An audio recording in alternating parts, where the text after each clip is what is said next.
Good morning students. आज हम लोग डिस्कस करने जा रहे हैं, नया टॉपिक है क्रॉप फिजियोलॉजी का, प्लांट सेल। पर उससे पहले हम लोग जो है कुछ और डिस्कस करेंगे।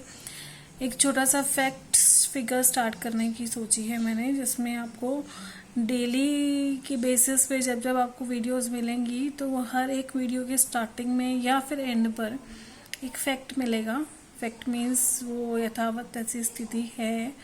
हमें जो साइंस के जो स्टूडेंट्स हैं या जो एग्रीकल्चर के स्टूडेंट्स हैं उन्हें दूसरी और सब्जेक्ट से रिलेटेड या अपने जो कंपटीशन में सबसे ज़्यादा प्रॉब्लम आती है वो कहीं ना कहीं फैक्ट फिगर से रिलेटेड आती है, जनरल नॉलेज के क्वेश्चन से रिलेटेड आती है।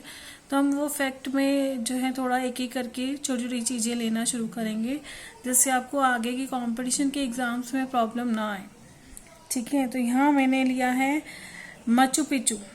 ये एक तरह का जो है वंडर है, जो अजूबे कहे जाते हैं, 7 वंडर्स, उन्हीं में ये आता है। तो उसी की हम बात करने जा रहे हैं। वंडर्स ऑफ मॉडर्न वर्ल्ड में बात कर रहे हैं। आधुनिक जो विश्व है उसमें एक जो अजूबा है वो माचू पिचू कहा जाता है। तो इसमें प्री कोलंबियन इंका साइट है लोकेटेड। इसकी पिक्चर भी मैंने आपको दी हुई है यहाँ पर। आप चाहें तो मैं आपको जूम करके और दिखा सकती हूँ। ये देखिए, ये है। ठीक है, तो ये जो माचू पिचू साइट है ये एक्चुअल में कहाँ मिलती है? प्री कोलंबियन इंका साइट है और 8000 समुद्र से ऊंचाई पर है। 8000 फीट समुद्र से ऊंचाई पर है और 2430 मीटर एरिया जो है इसने कवर किया हुआ है जहाँ पर ये लोकेटेड है। Situated on the mountain ridge, एक माउंटेन है उसके खाई में कहीं सिचुएटेड है। और अबव द अरुबाम्बू वैली, अरुबाम्बा वैली है एक, वहाँ पर वैली का नाम है, उस वैली के ऊपर है। इन पेरू, पेरू जगह है वहां पर है ये। Often refer to as the lost city of Inca, Inca की जो पुरानी सिटी जो लुप्त हो गई थी उसके बारे में, उसको सिंबलाइज कर रहा है ये जगह Machu Picchu. It is one of the most familiar symbols of the Inca empire. Inca empire एक पुराना साम्राज्य रहा हुआ है, उस साम्राज्य का ये सबसे महत्वपूर्ण जो निशानी है जो पीछे छूट गई है उनकी। ठीक है, it was declared a Peruvian historical century in 1981। Peruvian, क्योंकि पेरू राज्य में है तो पेरुवियन हिस्टोरिकल सेंचुरी बनाया गया है इसको 1981 में, और यूनेस्को वर्ल्ड हेरिटेज साइट बना दिया गया इसको 1983 में। फिर इसके बाद इसमें बात कर रहे हैं कि it was build in the classical Inca style. इसको जो बनाया गया है वो क्लासिकल इंका स्टाइल में बनाया गया है with polished dry stone walls. इसकी जो दीवारें हैं वो सूखी जो पथरीली है, सूखी है और पथरीली हैं, पत्थर की बनी हुई हैं दीवारें हैं। ठीक है, तो ये है माचू पिचू के बारे में। और नेक्स्ट हम प्लांट सेल शुरू कर रहे हैं। प्लांट सेल में देखिए, यहाँ पे हम बात करने जा रहे हैं, प्लांट सेल का डायग्राम दिया हुआ है जो आपको एज इट इज ड्रॉ करना है। बहुत आसान है। तो ये प्लांट सेल का डायग्राम है जिसमें सेल वॉल है, सेल मेम्ब्रेन मेंशन की हुई है, गोल्गी अपरेटस। गोल्गी अपरेटस की जस्ट बात जो मैं बात करूंगी सबसे पहले वो राइबोसोम्स और गोल्गी वेसिकल्स की बात करूंगी। Smooth and rough endoplasmic reticulum की बात करूंगी। उसके बाद बात करने वाली हूँ आपसे वैक्यूल मेम्ब्रेन की, क्लोरोप्लास्ट है, रैफिड क्रिस्टल्स हैं, ड्रूज क्रिस्टल है, माइटोकॉन्ड्रिया है, साइटोप्लाज्म है। नेक्स्ट हम इसमें लार्ज सेंट्रल वैक्यूल और अमाइलोप्लास्ट की बात कर रहे हैं। ठीक है, न्यूक्लियोलस। नेक्स्ट देखिए, इसमें जनरल इंट्रोडक्शन की बात कर रहे हैं। Plants are eukaryotic cells. जितने भी पादप हैं वो यूकैरियोटिक कोशिका में आते हैं, जो डिफरेंट है दूसरे यूकैरियोटिक कोशिकाओं के। मतलब उनके जो व्यवहार है या उसके जो और आधारभूत कारक हैं उन सब में अंतर आएगा। जो दूसरी हम यूकैरियोटिक कोशिकाओं की बात करेंगे। जो पादप है और जंतु कोशिका है, दोनों में क्या है, न्यूक्लियस उपस्थित रहता है और इनकी जो ऑर्गेनलीज हैं वो भी लगभग समान रहते हैं। One distinctive aspect of plant cell is presence of cell wall outside the plasma membrane. पादप कोशिका की एक विशिष्ट जो पहचान है वो ये है कि इसके कोशिका के बाहर जो है कोशिका भित्ति पाई जाती है, यानी कि cell wall. Plant cell is rectangular, पादप कोशिका रेक्टेंगुलर है, चौरस जिसको कहते हैं, and comparatively larger than animal cell. Animal cell जो है, जंतु कोशिका है, उससे ज्यादा बड़ी है। ठीक है। Plant cell perform different functions. जो पादप कोशिका है वो एक साथ कई सारे कार्य करती है, प्रकार किए जाते हैं। ये उसके ऑर्गेनेल्स की स्ट्रक्चर दिखाई हुई है, जिसमें मैंने सबसे ऊपर आपको nucleus, endoplasmic reticulum, Golgi apparatus, centrosome, lysosome, ribosome, mitochondria,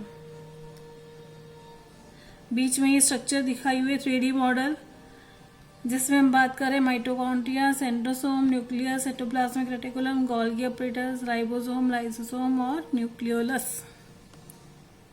ये ऑर्गेनेल्स के स्ट्रक्चर्स हैं। फर्स्ट देखिए हम लोग सेल वॉल। सेल वॉल कैसी होती है, पहले तो हम डायग्राम देख लें। ये देखें डायग्राम, सबसे पहले cell wall, middle lamella. Diagram देखिए कितना साफ और बनाया हुआ है, आपने भी ऐसे ही बनाना है। मिडल लेमिला के बाद Golgi complex, rough endoplasmic reticulum, nucleolus, nucleus, mitochondria, plasmodesmata दिखाया हुआ है, प्लाज्मा मेम्ब्रेन, क्लोरोप्लास्ट, वैक्यूल। तो इस डायग्राम को आपने एज इट इज ड्रॉ करना है। जिनको पहले वाला डायग्राम मुश्किल लग रहा है तो वो ये ड्रॉ कर सकते हैं। फिर हम बात करें सेल वॉल। सेल वॉल क्या है, सख्त होती है, हार्ड है, डेड कवरिंग है, मृत आवरण है पादप कोशिका के ऊपर। रिजिड लेयर है, जो कठोर या ठोस परत है, जो किसकी बनी हुई है, सेलुलोज की बनी हुई है, ग्लाइकोप्रोटीन की बनी हुई है, लिग्निन की है, पैक्टिन और हेमी सेलुलोज की बनी हुई है। ये कहाँ उपस्थित है, is located outside the cell membrane. कोशिका झिल्ली के बाहर उपस्थित है। ये कोशिका झिल्ली किसकी बनी हुई है, उसमें भी बात कर लें कि किस किस की कंप्राइज की हुई है, प्रोटीन की, पॉलीसेकेराइड की और सेलुलोज की। नेक्स्ट देखें काम क्या करती है cell wall. It protect and provide structural support to the cell. कोशिका को मजबूती प्रदान करती है, सपोर्ट देती है। It protect the cell from mechanical stress, किसी भी तरह के स्ट्रेस से बचाती है। प्रोवाइड फर्म स्ट्रक्चर, इसका जो स्ट्रक्चर है वो एक ठोस आकार प्रोवाइड करती है कोशिका को। Protects the cell from mechanical damage, कोशिका को मैकेनिकल डैमेज से बचाती है और इन्फेक्शन से भी, संक्रमण से भी बचाती है। It also filters the molecules passing in and out of cell, कोशिका के अंदर और बाहर निकलने वाले जो अणु हैं उनको भी छानने का काम करती है। Formation of cell wall is guided by microtubules. जो सेल वॉल की निर्माण की बात करें तो वो किसके द्वारा नियंत्रित है, यहाँ पे इंपॉर्टेंट मार्क कीजिए, माइक्रोट्यूब्यूल्स हैं जो कोशिका भित्ति के निर्माण में योगदान देते हैं। वो उसको गाइड करते हैं कैसे कोशिका भित्ति का निर्माण किया जाएगा। कोशिका भित्ति में 3 तरह की लेयर्स बताई गई हैं, प्राइमरी, सेकेंडरी और मिडल लेमिना। प्लाज्मोडेस्माटा क्या है, एक तरह का कनेक्शन है 2 कोशिकाओं के बीच में। मिडल लेमिला क्या है, ये कैल्शियम पैक्टेट की बनी हुई है, जो कि एक तरह की गोंद का काम करता है, दोनों कोशिकाओं को, 2 पादप कोशिकाओं को जोड़ने का। प्राइमरी सेल वॉल है वो किसकी बनी हुई है, सेलुलोज की बनी हुई है। और ये सेलुलोज जो है किसके द्वारा तोड़ा जाता है, एक एंजाइम है सेलुलेज, उसके द्वारा तोड़ा जाएगा।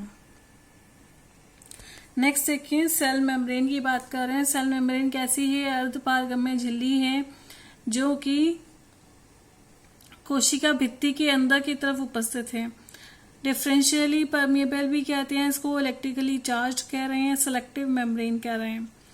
ये किसकी बनी हुई है, थिन लेयर ऑफ प्रोटीन और लिपिड की बनी हुई है। सिंगर और निकोलसन साइंटिस्ट हुए 1972 में, जिन्होंने इसका मॉडल दिया था किसका, सेल मेम्ब्रेन का, जिसका नाम था फ्लूइड मोज़ेक मॉडल, जो कि सार्वजनिक तौर पे एक्सेप्टेड एक सिद्धांत है, ठीक है, एक वाद है, यूनिवर्सल वाद है। 75 एंगस्ट्रॉम जो है थिक है, ये जो सेल मेम्ब्रेन है इसकी मोटाई कितनी है, 75 एंगस्ट्रॉम है। यहाँ पर देखें तो ये जो है सिंगर निकोलसन का मॉडल दिया हुआ एक साइड पे, जरा उसे देख लें कि ये जो सिंगर निकोलसन का मॉडल है उसके अकॉर्डिंग जो प्रोटीन्स हैं वो बीच में कहीं कहीं चैनल प्रोटीन की तरह उपस्थित हैं, या पेरिफेरल प्रोटीन है या इंटीग्रल प्रोटीन है, ठीक है। अल्फा हेलिक्स प्रोटीन की तरह भी बने हुए हैं, ग्लोबुलर प्रोटीन की तरह भी हैं। ग्लाइकोप्रोटीन, देखिए ग्लाइकोप्रोटीन में कार्बोहाइड्रेट के साथ वो प्रोटीन के साथ जुड़ा हुआ है, इसलिए उसको ग्लाइकोप्रोटीन बोल रहे हैं। ग्लाइकोलिपिड है, जब लिपिड जो है वो कार्बोहाइड्रेट की संरचना के साथ कोलेस्ट्रॉल कैसे जुड़ा हुआ है, ये सब अलग अलग प्रोटीन्स के स्ट्रक्चर दिखाए हैं कि कैसे वो प्रोटीन उपस्थित है सिंगर निकोलसन मॉडल में। और ऊपर और नीचे की तरफ फॉस्फोलिपिड की बाइलेयर है, जिसमें ये येलो कलर के दिखाए हुए फॉस्फोलिपिड है, बाइलेयर ये देखिए नीचे की तरफ ब्राउन कलर की 2 चेन्स दिखा रहे हैं सब जगह। नेक्स्ट देखें, इसमें यहाँ पे 2 लेयर्स हैं फॉस्फोलिपिड की, जिसमें एक्सट्रिंसिक प्रोटीन है, पेरिफेरल प्रोटीन भी कह रहे हैं, सिचुएटेड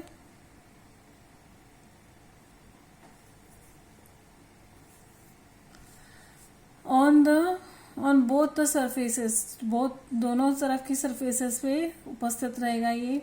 इंट्रिंसिक प्रोटीन क्या, इंटीग्रल प्रोटीन भी कह रहे हैं, ये कहाँ पर उपस्थित है, middle of the lipid layer, lipid bilayer के बीच में उपस्थित है। With their help the plasma membrane controls the movement of substances, इसकी मदद से जो कोशिका झिल्ली है वो अणुओं का पदार्थ के अणुओं का आदान प्रदान देखती है।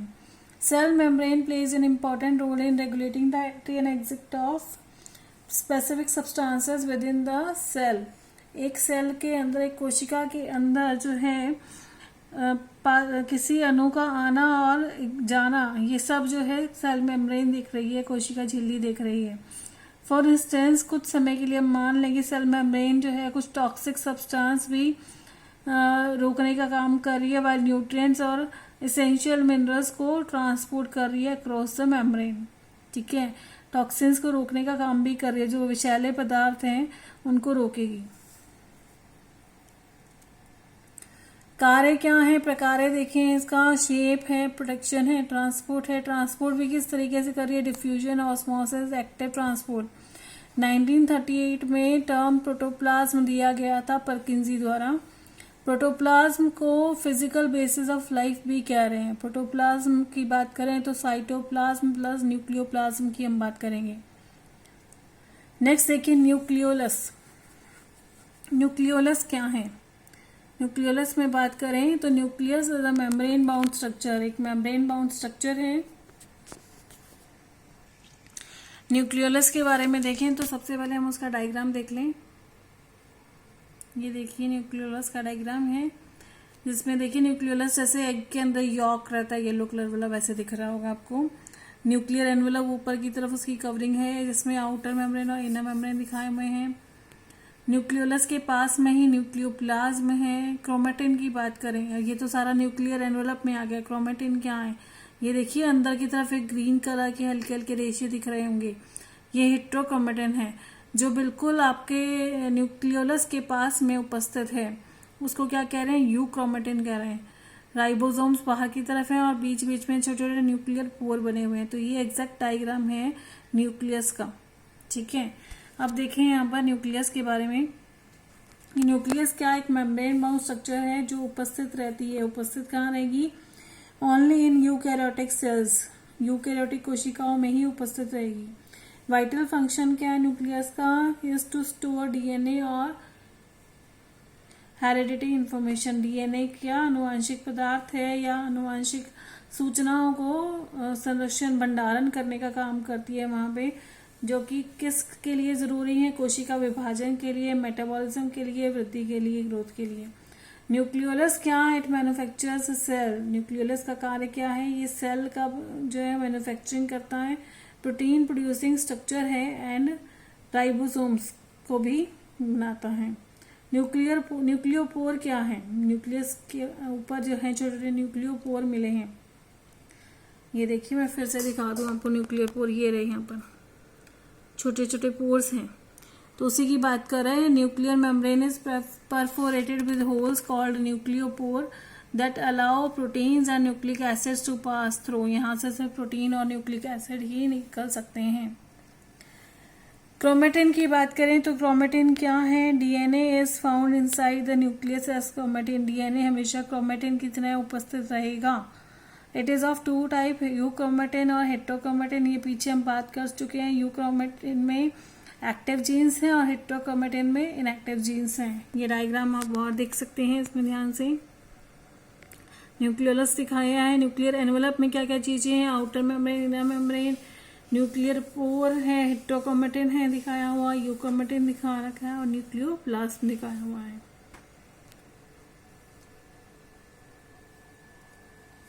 नेक्स्ट देखिए एंडोप्लाज्मिक रेटिकुलम की हम बात करें। ये कंटिन्यूस है outer membrane of the nucleus. Nucleus की बाहरी जो मेम्ब्रेन है, आउटर एनवेलप है, उसके साथ कंटिन्यूटी में मूव करेगा।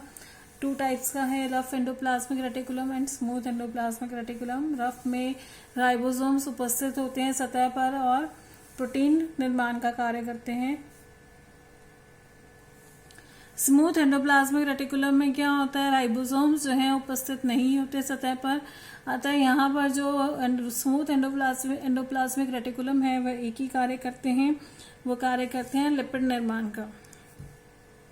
ये आपका एंडोप्लाज्मिक रेटिकुलम का डायग्राम है, जिसमें आप देख रहे होंगे कि यहाँ पर जो है ये संरचना न्यूक्लियर पोर की है, न्यूक्लियर एनवेलप और न्यूक्लियर पोर। अब यहाँ इस न्यूक्लियर एनवेलप की बाहरी सतह से ये एंडोप्लाज्मिक रेटिकुलम यहाँ बनने शुरू हुए हैं। ऐसे ये जिगजैग बन के जाएंगे। यहाँ पे सिस्टर्नल स्पेस रहती है, सेंटर वाली सिस्टर्ने हैं, रफ एंडोप्लाज्मिक रेटिकुलम है और स्मूथ एंडोप्लाज्मिक रेटिकुलम यहाँ दिखाए हुए हैं। ठीक है। गोल्गी एपरेटस की बात करें। गोल्गी एपरेटस का पहले बात करने से पहले हम डायग्राम देख लें।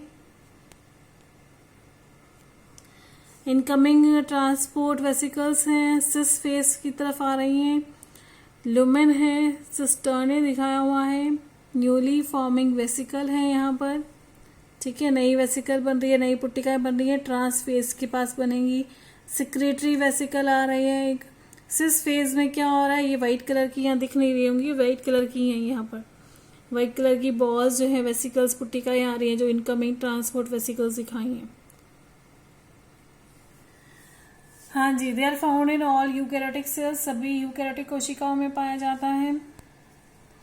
Involve in distributing synthesised macromolecules to various parts of the cell. सबसे ज्यादा बने हुए संश्लेषित मैक्रोमोलिक्यूल्स, बड़े बड़े अणुओं को कोशिका के विभिन्न भागों में भेजने का कार्य करता है। इस main function is glycosylation of proteins and packing in vesicles. ये बहुत इंपॉर्टेंट है कि इसका मुख्य कार्य क्या है? Glycosylation of protein. प्रोटीन का के ऊपर जो है एक छोटी सी कार्बोहाइड्रेट की चेन लगा देना और उसकी पैकिंग करना। ठीक है, बिल्कुल जैसे डाकिया जो है डाक के ऊपर लिखे पते के अनुसार उसको अलग अलग एरिया वाइज सॉर्टिंग करता है। ठीक है, तो यहाँ पर क्या ग्लाइकोसाइलेशन ऑफ प्रोटीन है एंड पैकिंग इन वेसिकल्स है। नेक्स्ट देखिए लाइसोसोम्स के बारे में। लाइसोसोम्स जो हैं उनकी संरचना देख लें। संरचना कितनी छोटी सी और प्यारी सी संरचना है, जिसमें हम बात करेंगे मेम्ब्रेन है, ल्यूमेन है, ल्यूमेन के अंदर डाइजेस्टिव एंजाइम है, कुछ प्रोटीन्स भी उपस्थित हैं और एंजाइम सबस्ट्रेट कॉम्प्लेक्स भी बनाया हुआ है। ठीक है,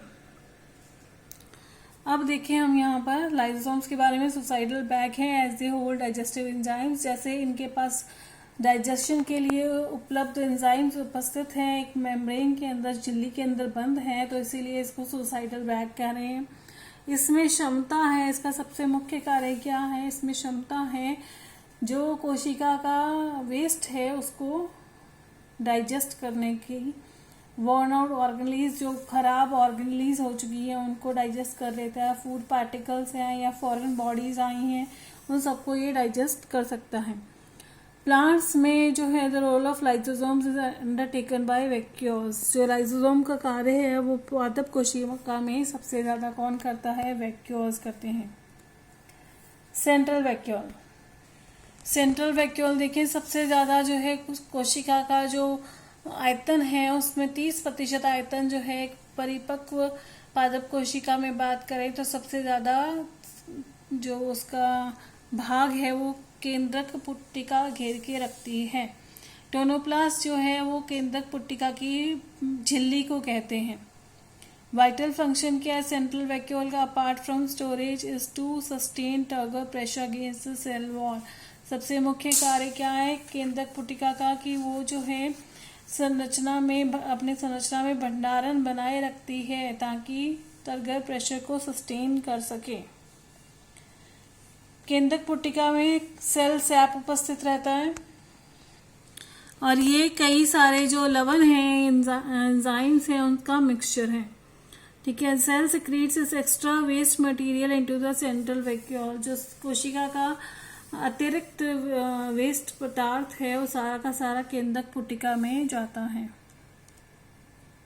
प्लास्टिड्स की बात कर लें, ये मेम्ब्रेन बाउंड ऑर्गेनेल्स हैं और इनका खुद का डीएनए होता है। They are necessary to store starch and carry out the process of photosynthesis.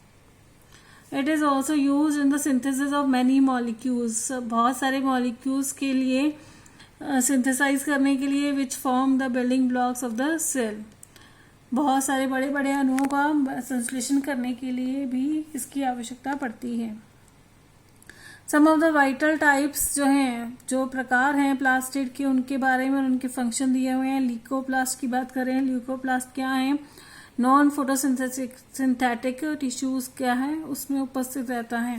पादप के जो प्रकाश संश्लेषण ना करने वाले उत्तक हैं, जहां पर प्रकाश संश्लेषण नहीं हो रही है ऐसे उत्तकों में ल्यूकोप्लास्ट पाया जाएगा और ये भंडारण करता है किसका? प्रोटीन, लिपिड और स्टार्च का। फिर नेक्स्ट हम बात कर रहे हैं क्लोरोप्लास्ट की। ये इलोंगेटेड ऑर्गेनली है, इसमें क्या रहता है? फॉस्फोलिपिड मेम्ब्रेन की बनी हुई है। ये क्लोरोप्लास्ट की शेप कैसी है? डिस्क लाइक शेप है। And the stoma is the fluid with in the chloroplast. Chloroplast के अंदर जो उपस्थित जो तरल है उसको स्टोमा कह रहे हैं। That comprises a circular DNA. यहाँ पर एक सर्कुलर डीएनए मिलेगा, इसलिए सेमी ऑटोनोमस ऑर्गेनेल भी कह रहे हैं इसको। Each chloroplast contains a green coloured pigment. एक ग्रीन कलर का पिगमेंट रहेगा chlorophyll required for the process of photosynthesis. यहाँ पे देखिए क्लोरोप्लास्ट की संरचना दी हुई है जिसमें आपको अंदर का लिक्विड स्टोमा है, फिर ग्रेना बने हुए हैं, जो बंडल्स लगे हुए हैं वो ग्रेना है। एक सिंगल कॉइन को हम थैलेकॉइड कह रहे हैं। फिर थैलेकॉइड स्पेस की बात कर रहे हैं, स्टार्च ग्रैनुअल की बात कर रहे हैं, राइबोसोम है वहां पर उपस्थित, क्लोरोप्लास्ट का डीएनए है जो कि सर्कुलर है, इसीलिए सेमी ऑटोनोमस ऑर्गेनेल कह रहे हैं इसको। ड्रॉप ऑफ लिक्विड है वहां पर, लेमा है, लैमेला है, inner membrane, inter membrane space है, आउटर मेम्ब्रेन है, थाइलेकॉइड है। तो ये क्लोरोप्लास्ट की संरचना है। क्रोमोप्लास्ट के बारे में देखें, ये हेट्रोजेनस है, कलर्ड प्लास्टिड कह रहे हैं हम इसको, which is responsible for pigment synthesis. अलग अलग जो रंजक बनाएगा, ये रंजक का संश्लेषण करेगा। For storage in photosynthetic eukaryotic organisms, भंडारण करता है प्रकाश संश्लेषित यूकैरियोटिक जीवों में। ये लाल, नारंगी, पीले रंग के रंजक बनाता है जिससे कि जो पता चलता है कि जो पादप के ऊपर फल और फूल हैं वो परिपक्व हुए हैं या नहीं हुए। नेक्स्ट हम बात कर रहे हैं माइटोकॉन्ड्रिया के बारे में। माइटोकॉन्ड्रिया डबल मेम्ब्रेन ऑर्गेनेल है। यह साइटोप्लाज्म में उपस्थित रहती है सभी यूकैरियोटिक कोशिकाओं में और एरोबिक रेस्पिरेशन का सबसे बड़ा केंद्र यहीं पर है जहाँ पे श्वसन में ऑक्सीजन का इस्तेमाल किया जाता है। यह प्रोवाइड कर रही है एनर्जी किस लिए प्रोवाइड कर रही है? ऊर्जा किस लिए दे रही है? ताकि कार्बोहाइड्रेट या बड़े बड़े जो शर्करा के अणु हैं उनको तोड़ने का काम कर रही है और एनर्जी वहां से जो एनर्जी है ले रही है, तो इसीलिए इसको पावर हाउस ऑफ सेल कह रहे हैं। सर्कुलर डीएनए जो है यहाँ पर मिलता है मैट्रिक्स में, इसको भी सेमी ऑटोनॉमस ऑर्गेनेली कह रहे हैं। ये उसकी संरचना है माइटोकॉन्ड्रिया की। अरे वाह, ये तो बहुत साफ सुथरी है, बड़ी बड़ी सी आ रही है। चलो कोई बात नहीं, कोई पिक्चर अच्छी मिल गई होगी हमें भी।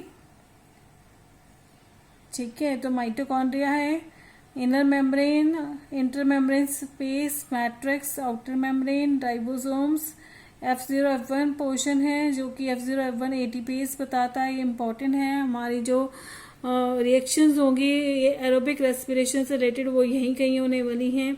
क्रिस्टे हैं और DNA है। नेक्स्ट देखिए राइबोसोम्स के बारे में। They are discovered by George Palade, scientist हैं जॉर्ज पैलेट, उन्होंने डिस्कवर किया था, इसीलिए इनको पैलेट ग्रैन्यूल्स भी कहते हैं। ठीक है, स्मॉलेस्ट मेम्ब्रेन बाउंड ऑर्गेनेली हैं जो कि किसके बने हुए हैं, RNA के और प्रोटीन के।